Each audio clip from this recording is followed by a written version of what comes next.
Imagine living in a country where a kilogram of rice costs more than a day's wages, where even high-ranking generals can't protect their families from starvation policies. This defector lived in North Korea's top 1%, a luxury Pyongyang apartment, a black Volvo sedan, white rice on his table while millions ate corn and potatoes.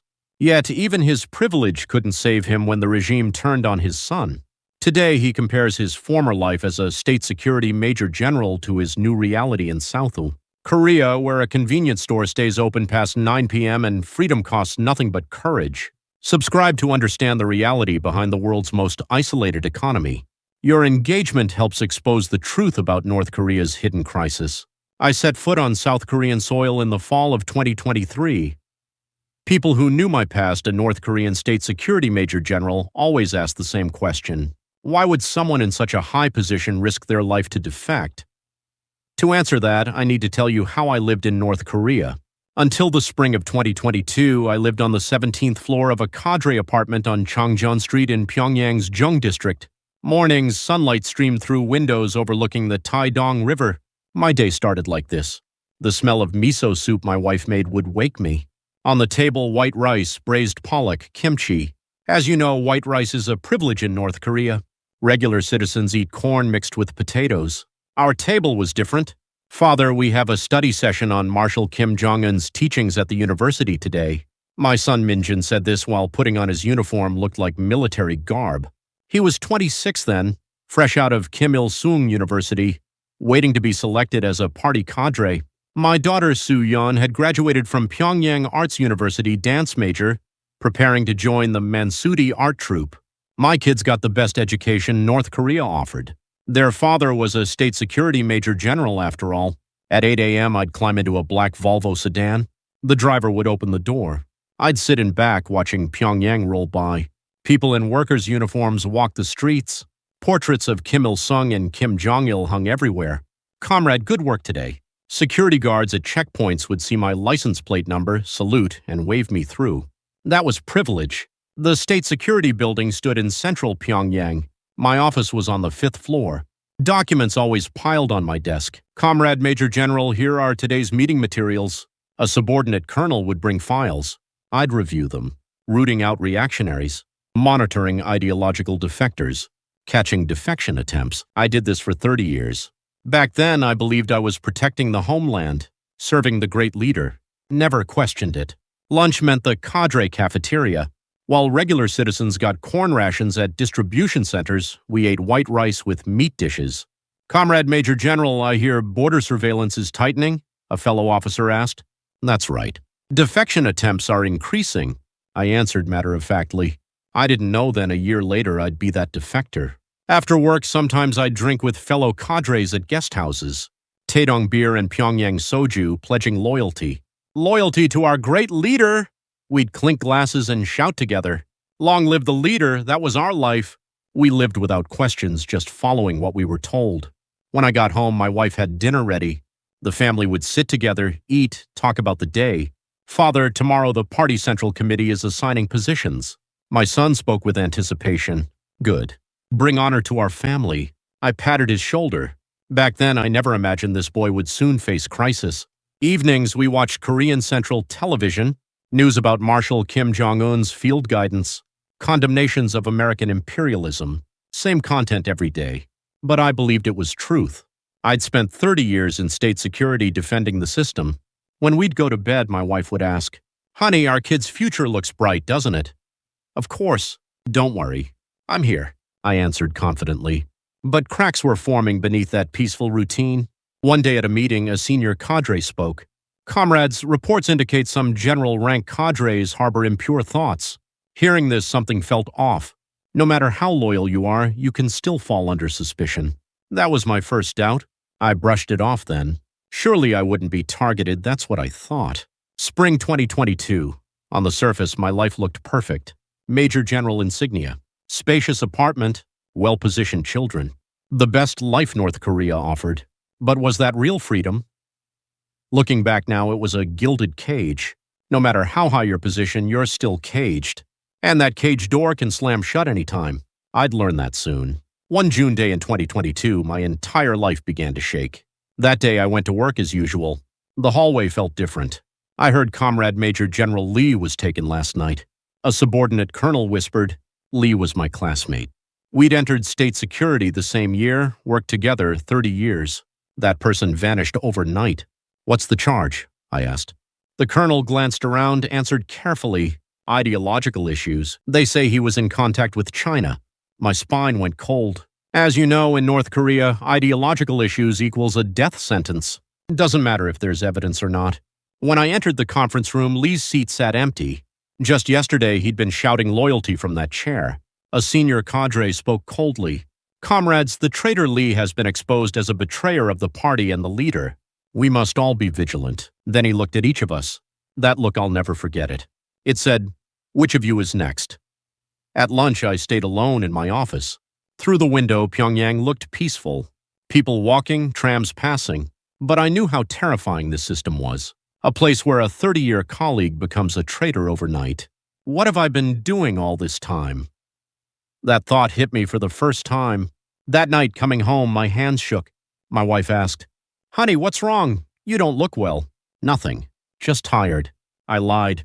Couldn't say anything. Even to family, you had to be careful in North Korea. I feared my anxiety might get reported as ideological wavering. The next day brought worse news. Lee's family was taken too. His wife and 25-year-old son. 3-generation punishment. When the colonel told me, my heart sank. Do you know what 3-generation punishment means? One person's crime punishes 3 generations, grandparents, parents, children. That night I couldn't sleep. Lee's face kept appearing. Last New Year's, laughing over drinks, bragging about his son graduating university. Now he might be tortured somewhere. Cold sweat. I could end up like that someday. That thought wouldn't leave. A month later, rumors spread that Lee had been publicly executed. Unconfirmed, but everyone believed it. Because after that, no one mentioned his name. Erased like he never existed. That's North Korea. 30 years of loyalty and you're gone in an instant. One day at a meeting, I felt eyes on me. Am I being watched too? Doubt crept in. My colleagues looked different. Friend or informant, I couldn't tell. That's terror politics. Making people distrust each other. Your neighbor might be an informer. That night, my son Minjun said, Father, I haven't seen my Kim Il-sung University classmate lately. He suddenly stopped responding. My heart dropped. Could they be watching my son's circle too? A bad feeling. Minjun, you need to be careful now. Watch your words. Watch your actions. Okay, Father. My son nodded, but I saw fear in his eyes. From then on, I changed. At work, I'd pretend to review documents while thinking other thoughts.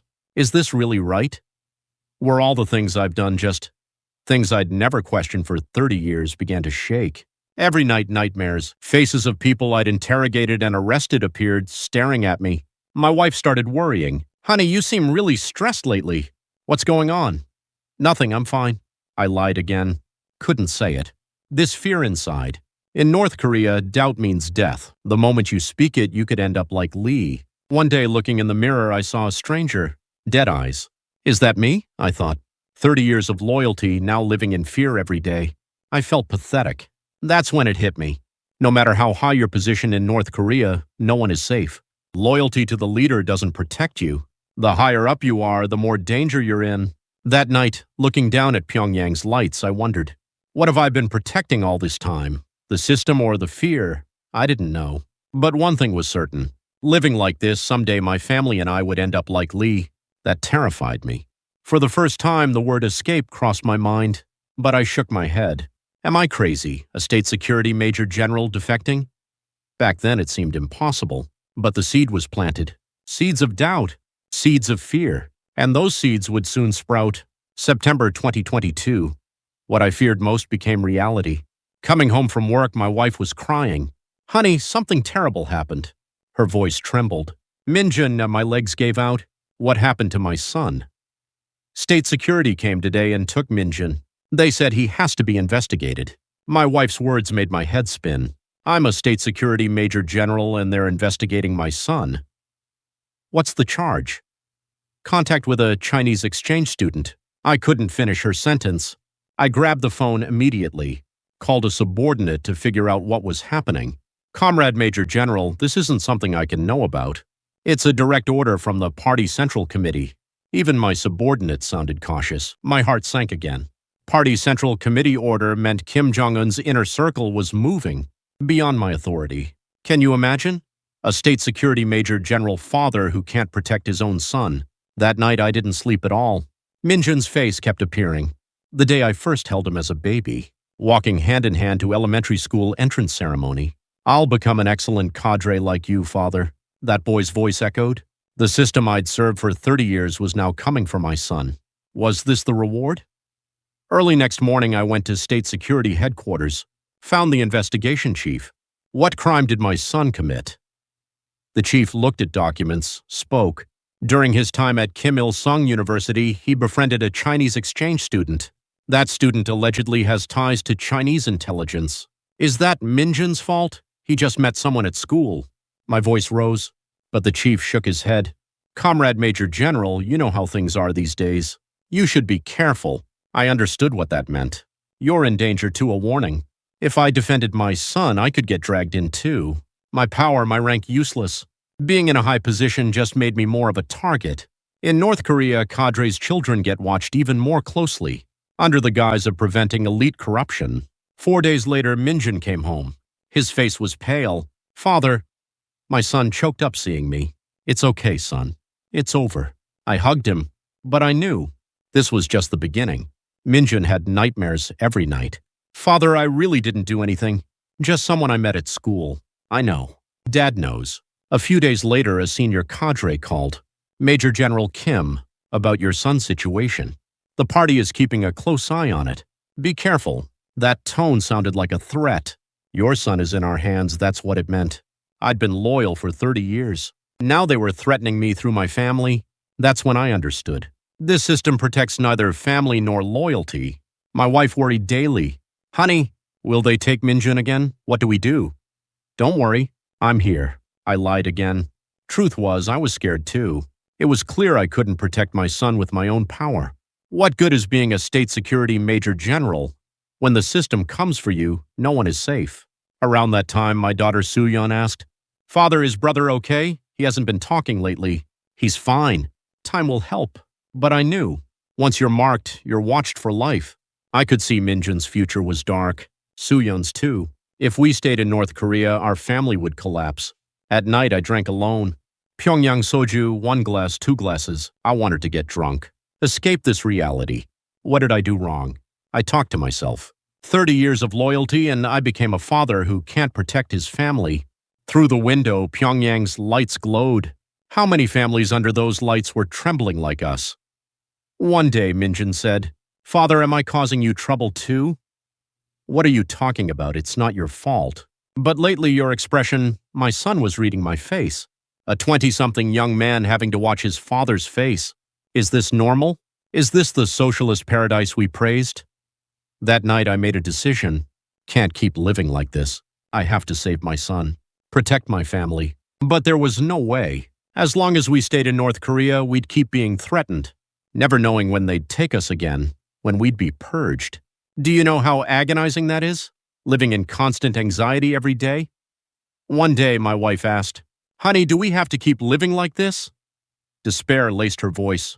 I couldn't answer, didn't know what to say, but deep down I knew, can't go on like this. Have to make a decision. From then on, lying in bed, I started thinking, what if we left this place? What if we lived somewhere other than North Korea? Dangerous thoughts. Not thoughts a state security major general should have. But I couldn't stop. Every time I saw my son's face, my wife's anxious eyes, those thoughts grew. One fall day, another call from a senior cadre. Major General Kim, about your son, the party leadership is paying attention. Be careful. This time, not a threat, but a warning. Last chance, that's what it meant. After hanging up, I sat there a long time. Time's running out. That thought hit me. That night, after everyone was asleep, I sat alone in the living room. Through the window, the Taedong River flowed. I wanted to flow like that river, leave this suffocating land. For the first time, I seriously thought about the word defection. Seemed impossible, but it felt like the only way. To save my son, protect my family, we had to leave. But I was scared. If we failed, the whole family could die. If a state security major general gets caught defecting, I knew too well what punishment awaited. Still staying here meant slowly falling apart. If we're going to die anyway, might as well try. That's how I reached the crossroads. I'll never come back here. Won't see this place again until reunification.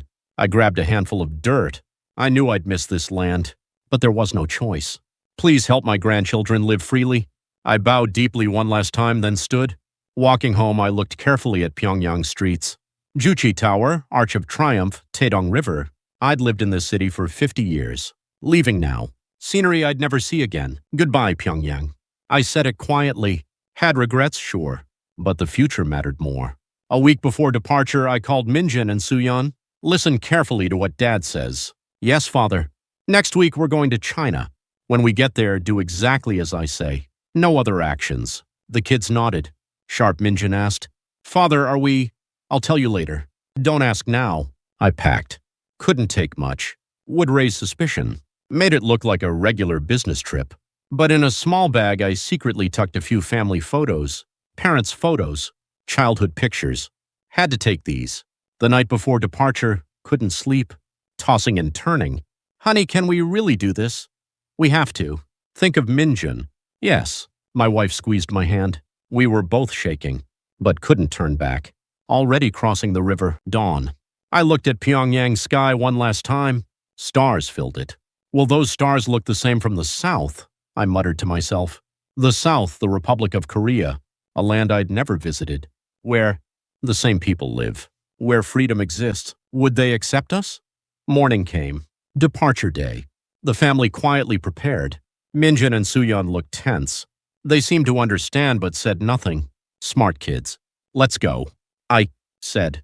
Leaving, I looked back at the apartment. 17 years in that home. Goodbye. Got in the car. When the driver said, Comrade Major General departing now, my heart pounded. We're really doing this. No turning back. The car started moving. Pyongyang passed by the window. Kim Il-sung Square, Grand People's Study House, everything for the last time. On the road to the border, my wife squeezed my hand. Honey, we'll be okay, right? Of course. We'll be fine. Trust me. But honestly, I wasn't certain. No one knew what would happen. A state security major general's family defecting. Almost unheard of in North Korean history. But no, regrets. This was the only way to save our family. North Korean land rushed past the window. Born here. Lived 50 years, but now leaving. For freedom. For the kids' future. We drove toward an unknown future. The guard lowered his radio. Sorry to trouble you, Comrade Major General. You may pass. Right. I barely answered. My legs went weak, but had to manage my expression. Good work. Pretending calm, we passed the checkpoint. Finally, Chinese soil. Completely crossed the bridge. Dandong appeared. Honey, my wife choked up. Not yet. Hold on a little longer. Still not safe. Even on Chinese soil, North Korean operatives were around. They could track us. Got in a taxi. A Korean Chinese driver I'd contacted beforehand. Welcome. Chinese accent, but speaking our language. Go quickly. Yes, I understand. The car pulled out. Looking back, the Yalu River Bridge grew distant. In the car, Minjin asked, Father, are we defecting right now? I stayed silent a while, then nodded. Yes, really. Suyeon looked shocked. Yes, we're going to find freedom now. Saying that, my wife started crying. Honey, is it over now? Are we really safe? Not yet, but we've passed the first gate. The tension released. Tears came to me too. The most dangerous moment of my 50-year life. A state security major general taking his whole family out. Unbelievable. The taxi entered. Dandong City. Chinese people walked the streets. Freely. Laughing, talking, walking wherever they wanted. Different scene from North Korea. Look, people moving around freely, Minjin said with wonder. We've arrived. The driver said, a small inn run by Korean Chinese. You have to hide here. North Korean operatives will be looking. I know. We hurried into a small room, locked the door, finally felt relief. Honey, we did it. My wife clung to me crying. The kids were crying too. I cried too.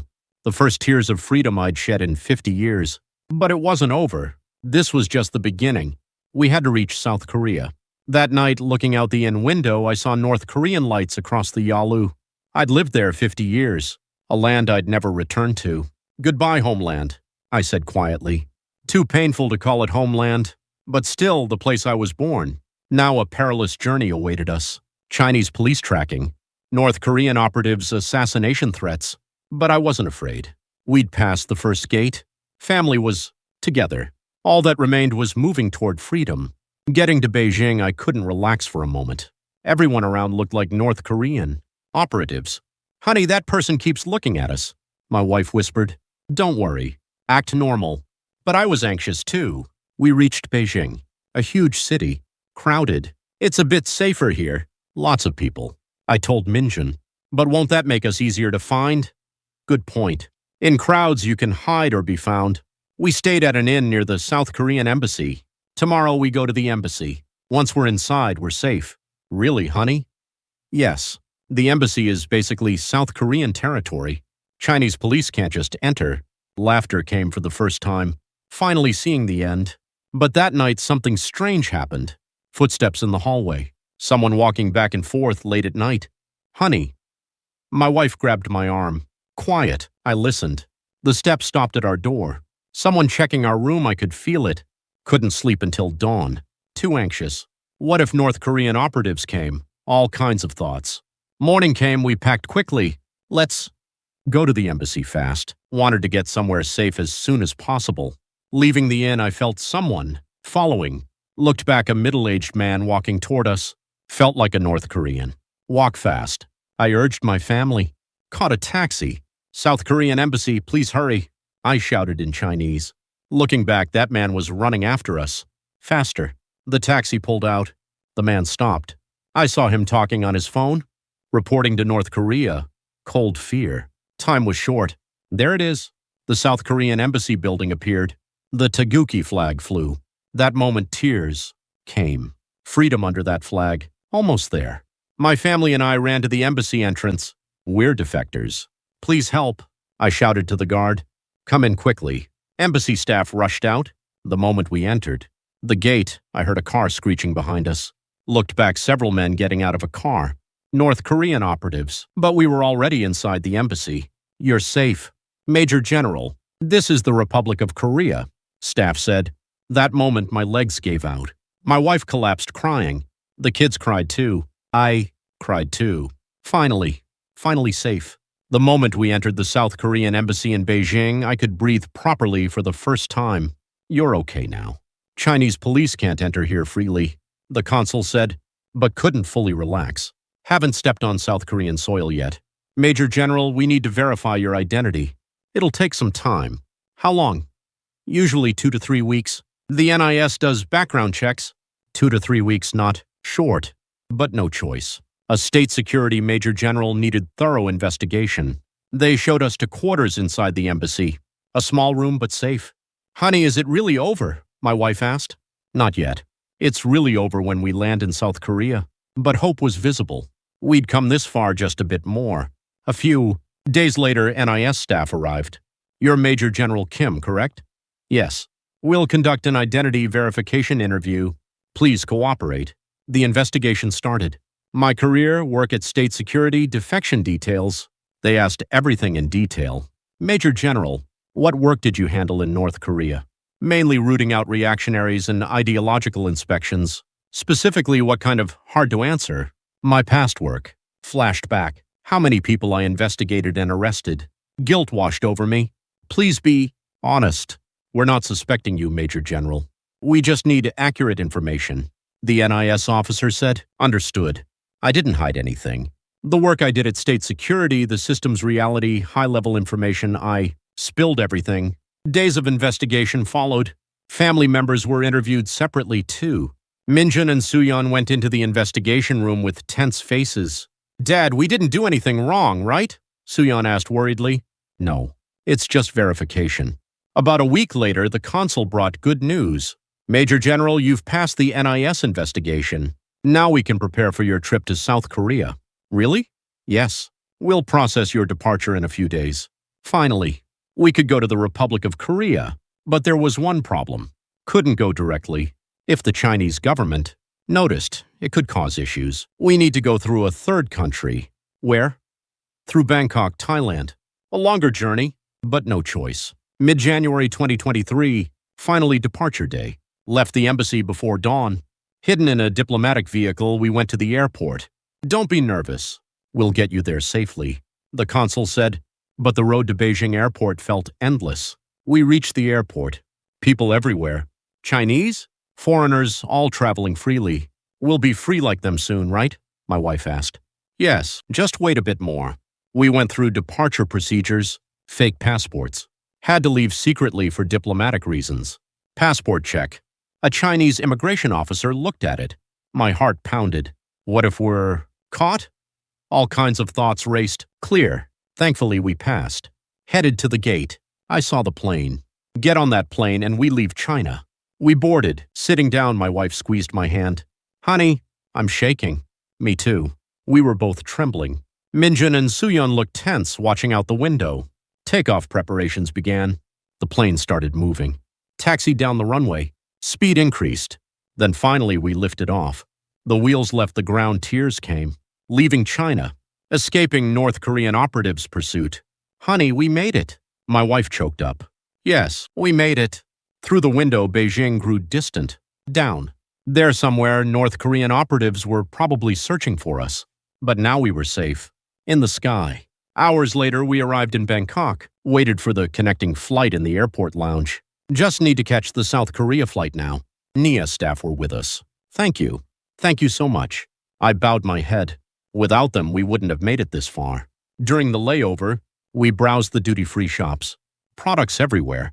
Chocolate, perfume, clothes. Things unimaginable in North Korea. Dad, can I buy this? Suyun pointed at chocolate. Sure, let's get it. I paid for things. Freely. This was freedom. Time for the South Korea flight. Is that the plane to South Korea? Minjun asked. Yes, Korean Air. The taguki painted on it. My chest swelled. Get on that plane and we go to our homeland, our real homeland. We boarded. A flight attendant greeted us in Korean. Welcome aboard. That tone was warm. Different from North Korean speech, soft and kind. Thank you. I answered in Korean too. Awkward, but felt good. The plane took off. Left Bangkok, headed north. Toward the Republic of Korea. Ladies and gentlemen, we'll be arriving at Incheon Airport shortly. When the announcement came, emotions surged. Finally, really going. Through the window, I saw ocean. The Yellow Sea. South Korea lay beyond that water. Dad, is that our country? Yes, our country. Our country. Not North Korea, the Republic of Korea was our country now. Amazing. Passengers will be landing at Incheon Airport shortly. The captain's announcement. The plane descended. Broke through clouds. Land appeared. Incheon. Republic of Korea. Land of freedom. The wheels touched the runway. A thud and we landed. We arrived. Passengers applauded. Our family applauded too, crying and clapping. We did it. Really did it. The plane door opened. Walked down the jetway. Step by step entering the Republic of Korea. Entered the airport and IS staff were waiting. Welcome, Major General. Welcome to the Republic of Korea. Thank you. My voice caught, couldn't speak. My wife grabbed my arm and cried. Minjun and Suyun were crying too. We hugged each other and cried for a long time. Leaving the airport, I looked outside. Incheon sky. Same sky, but looked different. Sky of freedom. Honey, we're really here. Yes, we're home. The Republic of Korea was our home now. Drove away. We're taking you to Hanawon now. You'll receive settlement education there. How long? About 3 months. After that, you can live freely. 3 months, not long. We'd spent months getting here. 3 months was nothing. Through the car window, South Korean scenery passed. Tall. Buildings, many cars, bright lights. A completely different world from North Korea. Dad, is this really our country? Suyun asked with wonder. Yes, it's our country, where we'll live now. We reached Hanawon. You can rest here. Education starts tomorrow. They showed us to a room. Clean. Had a bed, bathroom. An ordinary room, but heaven to us. That night I opened the window. A breeze came in. Wind of freedom. Distant city lights glowed. Those lights all from people living freely. Honey, we're not dreaming, are we? No, it's real. We really found freedom. Freedom I felt for the first time in 50 years. No one watching. Could say what I wanted. Think what I wanted. This was freedom. This is what we risked our lives for. That night we sat together as a family and talked. We're amazing. We survived. Thanks to you, Dad. No, we all showed courage. We encouraged and comforted each other. A rough journey, but together we made it. Now a new beginning. Life in the Republic of Korea. I knew it wouldn't be easy. Much to adapt to, much to learn. But I wasn't afraid. We had freedom. We had hope. And most of all, family was together. August 2023. The first time I set foot in the NIS building, I broke down. Why did I cry? It wasn't simple tears. It was 50 years of life collapsing and rebuilding tears from that moment. Major General, you're safe now. The Republic of Korea protects you. When the NIS officer said that, everything I'd held back burst out. 30 years of loyalty to a system discovering it was all a lie. The emptiness. Having to abandon my homeland to protect my family. The guilt. And finally finding freedom. The relief. All mixed together. I knelt and cried for a long time. I know how many people I hurt. What I did at state security flashed through my mind. How many I investigated, arrested, tortured. Please forgive me. Didn't even know who I was talking to. Just tears of repentance. My wife cried too. The kids cried. Honey, it's okay now. We survived, didn't we? Yes, we survived. But part of my heart felt heavy. Colleagues left in North Korea, relatives. What happened to them? Did they face retaliation after I defected? We received 3 months of education at Hanawan. Settlement. Education for South Korean society. From now on, you'll live in a free democratic society. When the teacher said that, it didn't feel real. Free democracy. I'd learned my whole life it was evil empire and this was real. I remember the first class. How do prices differ between North and South Korea? The teacher asked. In the South, 1 kilogram of rice costs about 2,001. 2,001. I was shocked. At North Korean markets, 1 kilogram of rice cost over 5,001. And hard to find. In the South, there are 24-hour convenience stores. You can buy things even at midnight. At night too? I couldn't believe it. In North Korea, everything closed at 9 p.m. Power. Cut off too. And you can see all world news on the internet. Without censorship. Really, freely. We took computer classes too. First time using the internet. Major General, type what you want to see. In the search bar. North Korea. My hands trembled as I typed. North Korea-related news poured out. I can see all this? Yes, all information is free here. First time seeing YouTube. North Korean videos were posted. Pyongyang streets, people's daily lives, that's where I lived. Watching the screen, emotion welled up. I missed it. A place I hated and left yet missed. Because it was home. One day we toured a supermarket. A huge mart. Walking in, I was overwhelmed. What is all this? Products everywhere. Fruit, vegetables, meat, fish. So many varieties. You can buy whatever you want here. No rations. Really? Just need money? I stood at the fruit section a long time. Apples, pears, grapes, strawberries. Things we barely ate even on holidays in North Korea. Dad, let's buy that. Suyeon pointed at strawberries. Sure, let's get it. I picked up a package.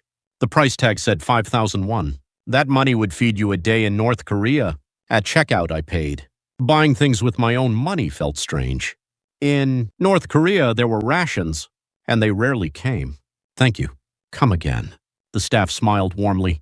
That smile was genuine. In North Korea, everything was duty enforced. Here it was voluntary.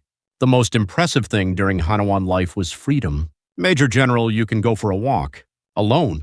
Yes, freely. I went out alone. No one watching. Didn't need to report. Just walked.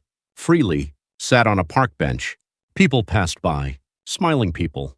Couples, families, everyone free. This is normal. I realized. North Korea was abnormal. I'd lived in abnormality for 50 years. Around that time, we learned Korean history. The Korean War broke out in 1950. Listening to the teacher, emotion struck. The same people fought each other. We've been divided over 70 years since. You know, that pain. That was the tragedy our parents' generation endured. 25 million North Koreans still suffer today. Those words hurt. The place I left, many people still there. Starving, watched, oppressed. Do I deserve to be happy here? Guilt came. 3 months later, we finally graduated from Hanawan. Now you can go out into society. Settlement funds will be provided. Thank you. With government settlement support, we got a John's apartment. A small place in suburban Seoul. Honey, our home. My wife was happy. Slept in our own home for the first time. My home. My bed, my room, everything mine. In North Korea, the state owned everything. Homes, land, even thoughts. This is freedom. I thought, looking at the ceiling. This freedom, we risked our lives for it. Next day, went to the local office to make a resident registration card. What's your name? Kim. The resident registration number came out. Got the document. Became a Republic of Korea citizen. Officially, looking at the resident registration card, I cried. This was proof of being a free person. My son Minjin prepared to transfer to university. Dad, I want to study business. Do what you want. In North Korea, the state decided, you couldn't do what you wanted. But here was different. You could choose, freely. My daughter Soo-yeon wanted to continue dance. Dad, can I go to dance academy? Of course. I looked for an academy. The teacher welcomed her kindly. Where did you study dance? In North Korea. Oh, I see. Welcome. No discrimination. I looked for a new job. Couldn't use my state security career.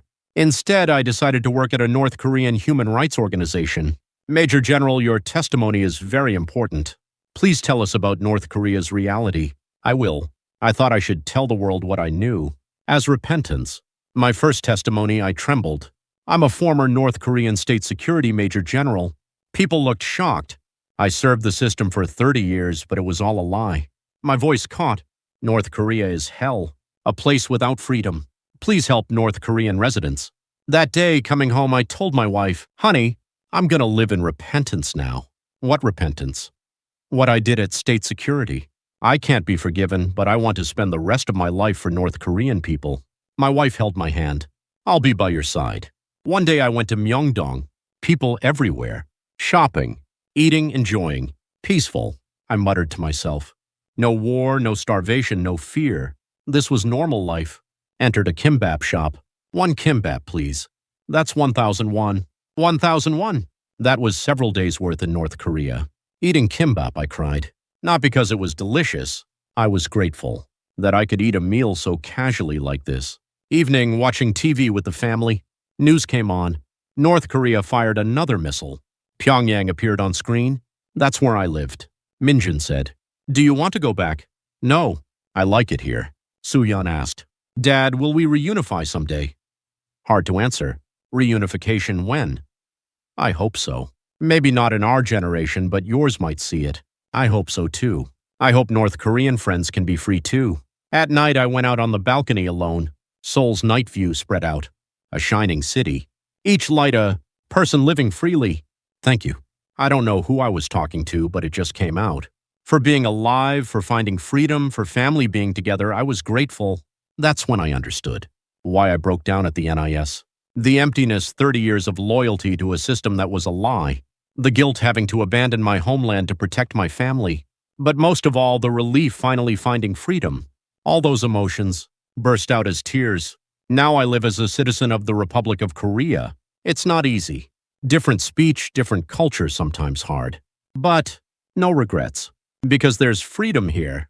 Because I can live how I want. I want to tell you, freedom isn't guaranteed. 25 million in North Korea live without freedom. Please don't forget them. And please pray for reunification, for the day when the same people meet again. I'm a former North Korean state security major general defector. I'm ashamed of my past, but moving toward the future. The rest of my life, I'll live for North Korean compatriots, for reunification, for freedom. This is why I found freedom and the real reason I broke down at the NIS. Everyone, please pray for North Korean residents. I hope someday they too can enjoy this freedom. Even if our generation doesn't see it, I hope the next generation sees a reunified homeland.